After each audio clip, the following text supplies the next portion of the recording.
पहले मुझे ये बताएं, सवाल आपने पूछा, जब आप किसी और को देना था तो वहां मेरे नारे क्यों लग रहे थे? ये सवाल मैंने आपसे पूछना था।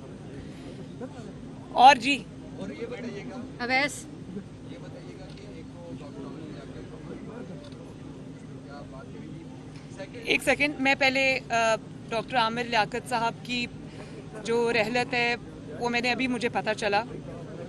मैं अल्लाह ताला से दुआ गो हूँ कि अल्लाह ताला उनके दर्जात बुलंद करे, अगला सफ़र अल्लाह ताला उनका आसान करे और अल्लाह ताला उनकी बख्शिश फरमाए। मेरे उनकी और उनकी जो फैमिली है उसके साथ मैं दिली तौर पे ताज़ियत करती हूँ। जी और सेकेंडली ये बताइएगा, क्या समझती हैं जो बजट कल आने वाला है, जिसकी तो 10% तनख्वाह में मंजूरी दे दी गई है इजाफे की, मुलाजमीन सरापा एहतजाज हैं, आप क्या सजेस्ट करेंगे गवर्नमेंट को कि उनकी जो तनख्वाहों में और लॉसेस में जो काफ़ी अरसे से इजाफा नहीं हुआ उसमें क्या होगा, और खान साहब को क्या देख रही हैं वो? देखिए, मैं ये बात कहना चाहती हूँ कि मुझे सजेस्ट करने की कोई ज़रूरत नहीं। अब अवाम का वज़ीर आज़म, पाकिस्तान का वज़ीर आज़म एक ऐसा शख्स है जिसको अवाम का दर्द है, जिसको अवाम का एहसास है, जिसको अवाम की तकालीफ का एहसास है और जो दिन रात कोशां हैं अवाम की रिलीफ के लिए इस बुरे माशी कंडीशन में जहाँ पे आपकी मईशत जो है वो बिल्कुल ख़राब हालत में है, तो वो दिन रात उसी पर लगे हुए। तो मुझे उनको सजेस्ट करने की ये ज़रूरत नहीं है, बल्कि मैं ये देख रही हूँ, मेरे सुनने में भी आया है, मुझे उन्होंने ख़ुद भी बताया है कि लोड शेडिंग और इकॉनमी, उन्होंने अपनी सारी जो मीटिंग्स हैं, जो सारी उनकी अपॉइंटमेंट्स हैं, वो कैंसिल करके प्राइम मिनिस्टर सिर्फ और सिर्फ आवाम को रिलीफ देने के लिए काम कर रहे हैं। लोड शेडिंग की जहाँ तक मैं बात कर लूँ, लोड शेडिंग एक बहुत आजकल बर्निंग सब्जेक्ट है, तो मैं ज़रूर ये सवाल कौम से करना चाहती हूँ कि जहाँ हम उसको ठीक कर रहे हैं अब, और इंशाअल्लाह ताला कर लेंगे, एक प्लान दिया आवाम को, एक प्रोग्राम रखा है आवाम के सामने, लेकिन ये सवाल करना बनता है कि 2013 में जब नवाज शरीफ को 20-22 घंटे की लोड शेडिंग वाला पाकिस्तान मिला, तो 2018 में इमरान खान को नवाज शरीफ ने ज़ीरो लोड शेडिंग वाला पाकिस्तान दिया। और ये मैं बात आज कमिट कर रही हूँ, यहाँ पर सबके सामने कह रही हूँ कि अगर ये नवाज शरीफ साहब ना होते, शहबाज शरीफ साहब ना होते, पाकिस्तान में आज बिजली नहीं होती। जितनी तेज़ी से डिमांड और सप्लाई का गैप बढ़ रहा है और बिजली की यूजेज बढ़ रही है, किसी और ने कोई प्लांट्स नहीं लगाए, किसी और ने पाकिस्तान की बिजली के बारे में नहीं सोचा। तो नवाज शरीफ साहब 2018 में ज़ीरो लोड शेडिंग वाला पाकिस्तान इमरान खान को देकर गए थे, और इमरान खान ने 2022 में 5 से 10 घंटे वाला लोड शेडिंग वाला पाकिस्तान शहबाज शरीफ के सपुर्द किया। तो क्या ये सवाल पूछना नहीं बनता कि अभी 4 साल इमरान खान ये कहते रहे कि नवाज शरीफ इजाफी बिजली बना गया? इजाफी बिजली कहाँ है? वो इजाफी बिजली आज 4500 मेगावाट्स का शॉर्टेज है, शॉर्टफॉल है। क्योंकि मैं बताती हूँ उसकी वजह, ज़रा काइंडली खामोशी इख्तियार करें प्लीज़। मैं उसकी वजह ये बताती हूँ प्लीज़। तो मैं ये अवाम के सामने ये सवालात रखना चाहती हूँ कि नवाज शरीफ ने सिर्फ ज़ीरो लोड शेडिंग नहीं की, दिन रात एक करके उन्होंने जो पावर प्लांट्स लगाए और बिजली पैदा करने के कारखाने लगाए, उन्होंने ज़ीरो लोड शेडिंग कर दी। लेकिन नवाज शरीफ ने आगे देखते हुए, क्योंकि उनको पता था कि बिजली की डिमांड बढ़ रही है, तो उन्होंने बहुत सारे कारखाने ऐसे थे जो वो ऑपरेशनल कर गए, जिसके बाद लोड शेडिंग ज़ीरो हो गई। तो बहुत सारे कारखाने ऐसे थे जो बिल्कुल ख़त्म होने पर आ गए थे और उनका ऑपरेशनल होना बाकी था। ये गवर्नमेंट इतनी नालायक थी इमरान खान की, इतनी नाअहल थी कि ये बने बनाए कारखानों को चला नहीं सकी, और उनके ना चलने की वजह से आज लोड शेडिंग का जो बिजली की डिमांड और सप्लाई का फ़र्क है वो 4500 मेगावाट्स आ गया। अब इंशाअल्लाह ताला 30 जून तक वो सारे सिक प्लांट्स जो इनकी इमरान खान की नाअहली बेहिसी की वजह से बंद थे, बुरी कारकर्दगी की वजह से बंद थे, उन सबको चला रहे हैं, जिसके अंदर K3, K2, लकी, सबा, भिक्की, साहिवाल कोल, पोर्ट कासिम कोल, ये सारे इंशाअल्लाह ताला हम शामिल कर रहे हैं। और 5000 मेगावाट से ऊपर इंशाअल्लाह ताला जून और जुलाई के महीने में बिजली आ जाएगी, और जिसकी वजह से इंशाअल्लाह ताला लोड शेडिंग में बतदरीज कमी और बेहतरी आती जाएगी। लेकिन मैं आज ये बात आपको कहना चाहती हूँ कि हम ये नहीं रो रहे कि इमरान कर गया 4 साल तक, ये नहीं रो। हमने साथ ही लोगों को बताने के साथ साथ कि क्या मसला है, हमने उस पर काम शुरू किया है। सिर्फ रो नहीं रहे बैठ के, हमने अवाम को एक प्लान दिया और इंशाअल्लाह ताला उस पर हम डिलीवर भी करेंगे। लेकिन अवाम को भी ये सवाल ये अवाम के सामने मैं रखती हूँ कि क्यों पाकिस्तान के साथ ये होता है। ज़ीरो लोड शेडिंग को क्यों 5-10 घंटे की लोड शेडिंग पे ले जाते हैं, क्यों इस तरह की हुकूमतें तोड़ते जाते हैं जो पाकिस्तान की खिदमत में हर लम्हा अपना सर्व करती हैं। तो मैं सिर्फ ये कहना चाहती हूँ कि इंशाअल्लाह ताला लोड शेडिंग में बतदरीज कमी भी आएगी, बेहतरी भी आएगी। अवाम की तकलीफ का एहसास है। ये नहीं कह रहे कि आलू प्याज टमाटर के रेट पता करने नहीं आए, बिजली की लोड शेडिंग ख़त्म करने नहीं आए, और डॉलर सुबह सो के उठा तो डॉलर का पता चला कि ऊंचा चला गया है। बिल्कुल हम इसको बेहतरी लाने की कोशिश कर रहे हैं। अवाम का एहसास है, अवाम की तकलीफ का एहसास है। और तनकीद जो है ना, मैं मीडिया को भी ये कहना चाहती हूँ कि तनकीद उस पर होनी चाहिए जिसने मामलात को ख़राब किया, जो पाकिस्तान में तबाही लेकर आया, जो पाकिस्तान में बर्बादी लेके आया, ना कि उस शख्स पर या उस हुकूमत पर जो दिन रात उस खराबी को, उस तबाही को जो वो 4 साल में लाए दिनों में ठीक करने की कोशिश कर रहे हैं। आखिरी बात लोड शेडिंग के हवाले से ये करना चाहती हूँ कि जो सिक प्लांट्स और जो बंद प्लांट्स 5000 मेगावाट प्लस के नहीं चले पिछले 4 साल में, इस हुकूमत ने इंशाअल्लाह ताला वो 2 महीनों में चला के दिखा दिए हैं अवाम को। तो मैं ये बात बड़ी इम्पॉर्टेंट है, मीडिया को भी थोड़ा इस चीज़ को अंडरस्टैंड करना चाहिए। दूसरी बात मैं एक और करना चाहती हूँ जो इस बात से लिंक्ड है कि ये मैं नहीं कह रही, ये इनकी अपनी जमात के लोग, इनके इत्तेहादी शेख रशीद साहब की कल की बहुत आई ओपनर एक स्टेटमेंट है जिसके अंदर उन्होंने ये फरमाया कि इमरान खान पता नहीं क्यों जाते जाते लैंड माइंस यानी कि बारूदी सुरंगें बिछा गए आने वाली गवर्नमेंट के लिए, और जल्दी जल्दी वो कीमतें ड्रॉप करके, क्योंकि उनको पता था मैं जा रहा हूँ और उनको पता था वो बोझ जो पाकिस्तान की मईशत पर पहले ही जो वेंटिलेटर पे थी उनकी नाअहली की वजह से उसको मजीद ज़मीन के नीचे धकेल गए, ICU में फेंक के चले गए, और वो बोझ पाकिस्तान पर कि पाकिस्तान की मईशत पर जाते जाते डाल गए जिस बोझ को उठाने की पाकिस्तान की मईशत में इस वक्त हिम्मत नहीं है। उस बोझ को उठाने की पाकिस्तान के अंदर हिम्मत नहीं है। फिर भी हम लगे हैं उन चीज़ों को ठीक करने के लिए। अल्लाह ताला मदद करेगा इंशाअल्लाह ताला। नीयत अच्छी है, मेहनत करेंगे, और इमरान खान की नाअहली और नालायकी से जो मुल्क को अंधेरों में डुबोया है उसको इंशाअल्लाह बाहर लेकर आएंगे। और दूसरी बात ये कि उन्होंने ये भी फरमाया कि 4 माह पहले मुझे पता चल गया था कि हुकूमत तो जाने वाली है। तो मुझे आज ये भी सवाल करना बनता है कि क्यों फिर ये ख़त और गैर मुल्की साजिश का ड्रामा बनाया गया। आपको सब पता था कि आपके लोग आपको छोड़ के जा रहे हैं, आपको सब पता था कि कोई आपकी नाअहली नालायकी का बोझ अब मजीद उठाने को तैयार नहीं है। आपने फिर भी साजिश का ड्रामा रचा के पाकिस्तान को फितना और फसाद में झोंकने की पूरी कोशिश की। तो जो लैंड माइन्स आप बिछा कर गए हैं वो हम आवाम को बताएंगे ज़रूर, उनको हटाएंगे, एक एक करके सारी लैंड माइन्स जो बिछा के गए हैं उनको चुनेंगे। लेकिन इकोनॉमिक लैंड माइन्स तो आपको समझ आ रही है, नज़र आ रही हैं। इक्तसादी जो हाल है, जो मईशत का हाल है, वो आपने जो लैंड माइन्स बिछाई हैं वो हम इंशाल्लाह ठीक भी करेंगे, वो नज़र भी आ रही है। लेकिन जो बाकी लैंड माइन्स आप बिछा गए हैं, पाकिस्तान के दूसरे मुल्कों से ताल्लुकात आप ख़राब करके चले गए, फॉरेन पॉलिसी में जो आप लैंड माइन्स बिछा गए हैं, वहाँ पर भी हम मुल्कों की सिमत जो है वो दुरुस्त करने की कोशिश कर रहे हैं। रूठे हुए ममालिक को जो आपकी ज़िद, अना और आपकी नाअहली और नालायकी की वजह से आप बिछा के गए हैं, उनको भी दूर करने की कोशिश कर रहे हैं। आपके अपने लोग, हम नहीं कह रहे, आपके अपने लोग ये कह रहे हैं कि इमरान खान तो पागल आदमी है, हमारी सुनता नहीं है। कोई कह रहा है ये झूठ बोल रहा है, ये लैंड माइन्स बिछा कर गया है, इसको पता था कि हुकूमत जा रही। कोई कह रहा है, जो बड़े इनके बड़े लीडर हैं वो कह रहे हैं कि ये पागल आदमी है। तो क्यों इस पागल आदमी को इजाज़त दी हुई है कि वो पाकिस्तान में हर जगह फितना फसाद करता रहे? तो मैं मीडिया से भी ये सवाल करती हूँ कि खुदा का वास्ता है, इस पागल शख्स को जो पाकिस्तान के अंदर आग लगाने पर तुला है, इसको दिखाना कम करें, इसकी तरफ डिबेट को ना लेकर जाएं। डिबेट पाकिस्तान के अवाम के मसाइल और उनके हल पर होनी चाहिए। बारी बारी कर लेना आप बात कर, इसके बाद देती हूँ। और मैं एक मिनट बेटा, ऐसे नहीं हो सकता बेटा, ऐसे नहीं हो सकता। एक मिनट आप मैं एक और बात भी करना चाहती हूँ, वो मैं भूल गई थी। और वो बहुत इम्पॉर्टेंट बात है, वो ये है कि इस ख़राब माशी हालत के बावजूद पाकिस्तान की मईशत इस वक्त बहुत क्रूशल स्टेज पे है।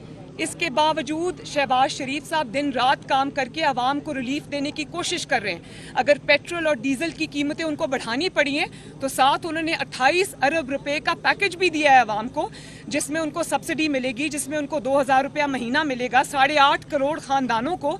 और अब उसको वो बजट का हिस्सा भी बना रहे हैं, एक महीने के लिए नहीं पूरे साल के लिए उसको बजट में डाल रहे हैं ताकि आवाम पे कम से कम बोझ पड़े। इस बुरे माशी कंडीशन में शहबाज शरीफ साहब ने आटा सस्ता किया, चीनी सस्ती की,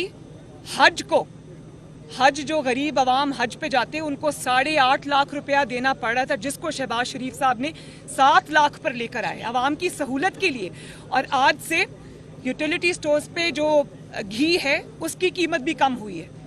तो मैं इस बुरे हालात में इस किस्म के माशी जब दबाव है आपके ऊपर, आपने आवाम को इतना भी रिलीफ दिया है तो इंशाअल्लाह ताला आगे और रिलीफ आएगा।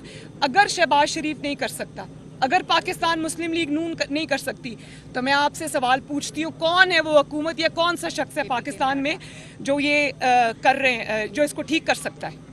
कोई नहीं है। इंशाअल्लाह ताला मुस्लिम लीग नून ने करके दिखाया है, मुस्लिम लीग नून करेगी और मुस्लिम लीग नून इंशाअल्लाह ताला करके आवाम को दिखाएगी। We have done it, we will do it and we are doing it इंशाल्लाह। दूसरी बात, अब मैं केपीके के आटे की तरफ भी आ जाएं। केपीके में शहबाज शरीफ साहब ने वादा किया, उनका मजाक उड़ाया गया जब उन्होंने कहा कि मैं अपने कपड़े बेच के भी केपीके के अवाम को सस्ता आटा दूंगा। तो वो 2 दिन पहले वो वादा दिनों में, महीनों में नहीं, सालों में नहीं, दिनों में वफा हुआ और केपीके के अवाम को सस्ता आटा फरामी को उन्होंने यकीनी बनाया, जिसके लिए उन्होंने मोबाइल यूटिलिटी स्टोर्स उन्होंने वहाँ पर लॉन्च किए और बतदरीज जो यूटिलिटी स्टोर्स कॉरपोरेशन है वो अपनी वहाँ पर प्रेजेंस को, अपने स्टोर्स का नंबर बढ़ाती जाएगी और केपीके के अवाम को आटा मिलेगा।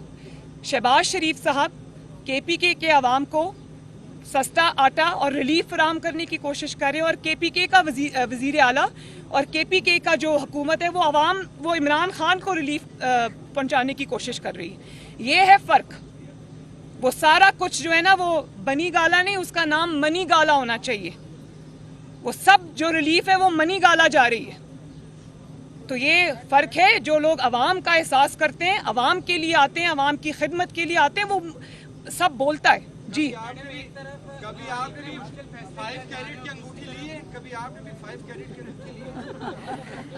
मेरे पास वैसे है नहीं, लेकिन अगर मैं लूंगी तो मैं इंशाअल्लाह ताला अपने पैसे से लूंगी। और अब मेरा अवाम की हालत को देखते हुए दिल नहीं करता इस किस्म की हरकतें करने को। मुझे कभी शौक हुआ करता था, लेकिन अब बहुत तकलीफ होती है जब मैं ये देखती हूँ ये डिस्पैरिटी जो है। तो बात 5 कैरेट के डायमंड की नहीं है। अगर वो आपने अपनी हलाल की कमाई से लिया है तो मुझे कोई, आप सारी उंगलियों में पहने, मुझे उसकी वो नहीं है। लेकिन बात यह है कि आपने एक ताला खुलवाने के लिए 5 कैरेट का डायमंड मांगा और कहा कि 3 कैरेट का डायमंड नहीं चाहिए। आप, वो फरा साहिबा फरमा रही हैं कि आपने 3 कैरेट का डायमंड दिया है फर्स्ट लेडी को, वो नहीं चाहिए। फर्स्ट लेडी है, कुछ तो अकल करो, 5 कैरेट का डायमंड दो उसको। और फिर ये भी कहा कि तुम्हारा मुझे यकीन नहीं है, मैं खरीद लेती हूँ वो रिंग, तुम मुझे पैसे दे देना। तो मैंने ऐसे इसको बनी गाला को मनी गाला नहीं कहा, ये मनी गाला है। और ये मनी जो है ना, सारी जो बनी गाला जा रही थी वो पाकिस्तान के अवाम का टैक्स पेयर का पैसा था जो रिश्वतों में गया।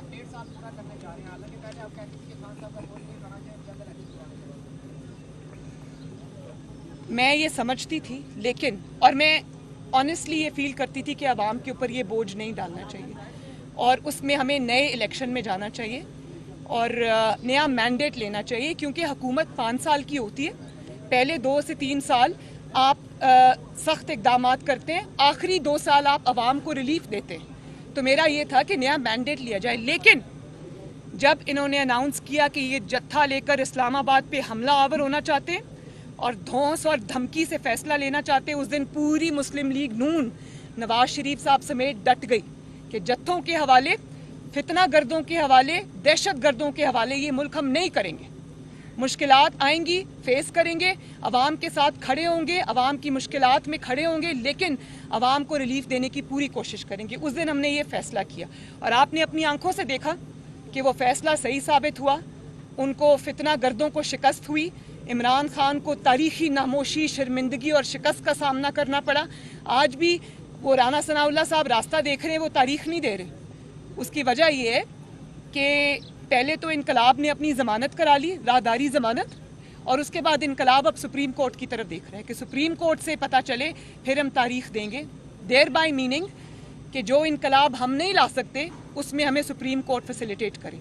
तो मैं मजम्मत करती हूँ इस चीज़ की कि इदारों को खामखा की गंदी सियासत में अपने घसीटना ये ख़त्म होना चाहिए। ये बात अच्छी नहीं है। हर इदारे को अपना काम करने देना चाहिए, हुकूमत अपना काम करे। इंशाअल्लाह ताला पूरी कोशिश है कि ये जो टर्म है हम पूरी करें और अगले इलेक्शन में हम आएँ। प्रेस कॉन्फ्रेंस में हीरे की अंगूठी का जिक्र होता है, तो क्या आप लोग संजीदा भी हैं? क्या मलिक रियाज को किसी तफ्तीश में शामिल तफ्तीश किया जाएगा? देखिए, बात ये है कि सबसे पहले तो तफ्तीश उस शख्स से होनी चाहिए जिसने पंजाब का 12 करोड़ का सूबा फरागोगी के हवाले किया हुआ था, जिसमें बुजदार एक नाम का चीफ मिनिस्टर था, उसको फरागोगी चला रही थी। और फरागोगी एक पोस्टिंग के, एक ट्रांसफ़र के, एक तब्दीली के और एक ताला खुलवाने के, फरागोगी और वो पीरनी साहिबा मिलके 5-5 कैरेट की अंगूठियां और करोड़ों रुपए की जो बैग्स जा रहे थे ना मनी गाला में, वो उनके थ्रू हो रहे थे। पहले तो इस चीज़ का हिसाब होना चाहिए कि क्यों ये मौका या ये कोई जगह, ये कोई ऐसा पेश आए हालात के लोगों को ये पता लग गया कि पैसे दोगे तो काम होगा, 5 कैरेट की अंगूठी दोगे तो काम होगा, अगर आपका काम मेरिट पे तो नहीं होगा। मलिक रियाज का कोई कसूर नहीं? नहीं, बिल्कुल। मैं तो क्यों कसूर नहीं है? जिसने जो गलत काम किया है उसको आंसरेबल करना चाहिए, उससे हिसाब किताब होना चाहिए, उससे सवाल होना चाहिए। लेकिन सवाल हुक्मरान से बनता है कि क्यों अवाम इस बात पे मजबूर हुए, क्यों लोग इस बात पे मजबूर हुए कि उनको अपना काम कराने के लिए, चाहे वो एक ताला खुलवाना हो या पोस्टिंग हो या ट्रांसफ़र हो, वो आपको फरागोगी के जरिए करनी पड़े, रिश्वत दे के करनी पड़े। क्यों? जी सवाल करो।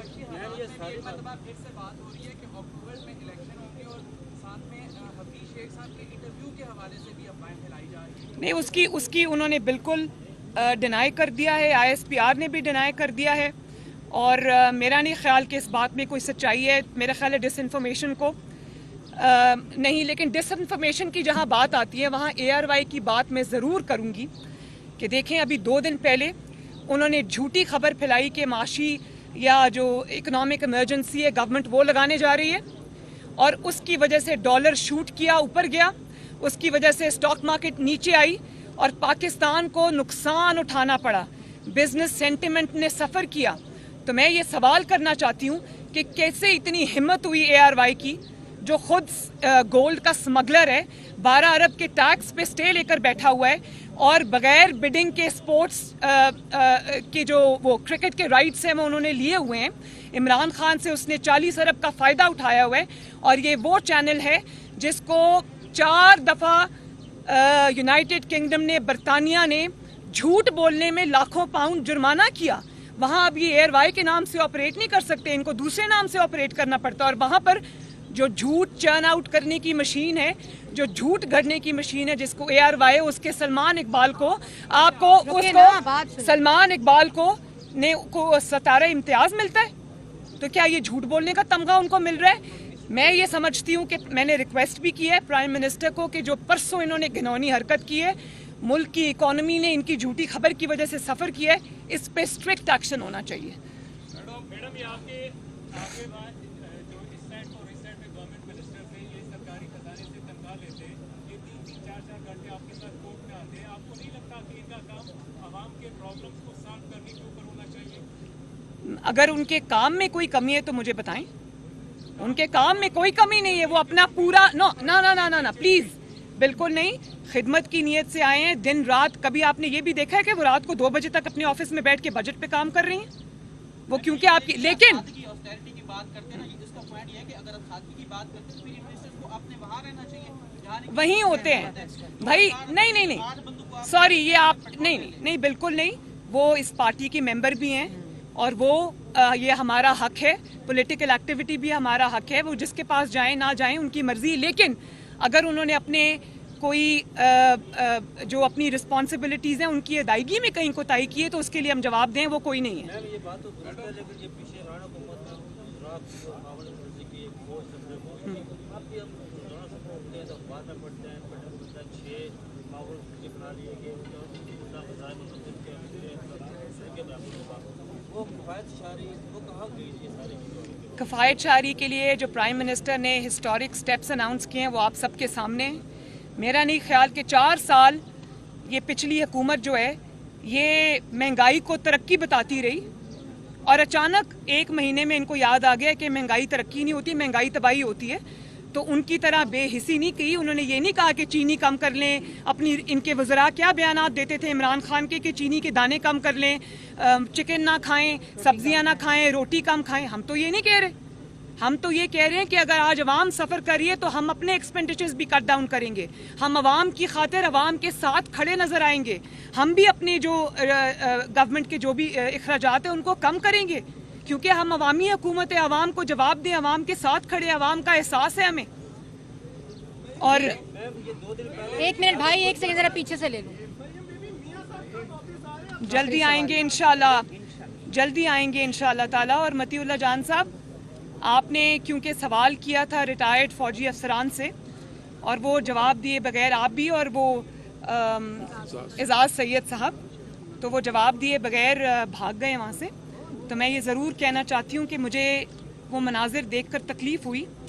मैं ये समझती हूँ कि जो भी रिटायर्ड फ़ौजी हजरात हैं उनकी जो अगर वो अपने इंस्टीट्यूशन के नहीं हैं, अगर वो अपने इदारे के साथ वफ़ादार नहीं हैं और किसी के कहने पर वो इदारे में तफरीक पैदा करने की, डिवीज़न पैदा करने की कोशिश कर रहे हैं, तो ये नहायत काबिल अफसोस बात है। उसकी वजह ये है कि जिस इंस्टीट्यूशन ने उनको वो तमगे दिए, जिस इंस्टीट्यूशन ने उनको वो रैंक्स दिए, जिस इंस्टीट्यूशन ने उनको वो रिकग्निशन दी, जिस इंस्टीट्यूशन ने उनको वो इज्जत दी, वो जगह, वो मकाम दिया पाकिस्तान में, आज अगर वो उसी इंस्टीट्यूशन को बुरा भला कहेंगे इमरान खान के कहने पर और इमरान खान के पीछे जो हाथ है उसके कहने पर, तो मेरा ख्याल है कि ये बहुत अफसोसनाक बात है। ये नहीं होना चाहिए। ये बहुत सिनिस्टर प्लान है कि आप सामने तकरीरें करते हैं, पीछे से आपने इस किस्म के जो एलिमेंट्स हैं उनको लॉन्च कर दिया है कि वो इदारे को कमज़ोर करें, और वो ही रिटायर्ड लोग। तो अगर आपको इतना शौक है सियासत का, तो मेरा आपको मुखलिसाना मशवरा है कि आप अपने टाइटल्स को, अपने जो रैंक्स थे जो आपने अपने नाम के साथ लगाए हुए हैं, जो इज़्ज़त आपको अफवाज पाकिस्तान ने दी है, उसको फेंकें, उतारें, उसको रिनाउंस करें, वो इदारे को वापस करें और अपने नाम के साथ, जिसमें ना कोई रिटायर्ड ब्रिगेडियर हो, ना कोई रिटायर्ड जनरल हो, ना कोई रिटायर्ड कर्नल हो, वो उसी रैंक के साथ वो उतार के इंस्टीट्यूशन को वापस करें और जाके किसी सियासी जमात के साथ एफिलिएशन का इजहार करें। बहुत शुक्रिया आपका।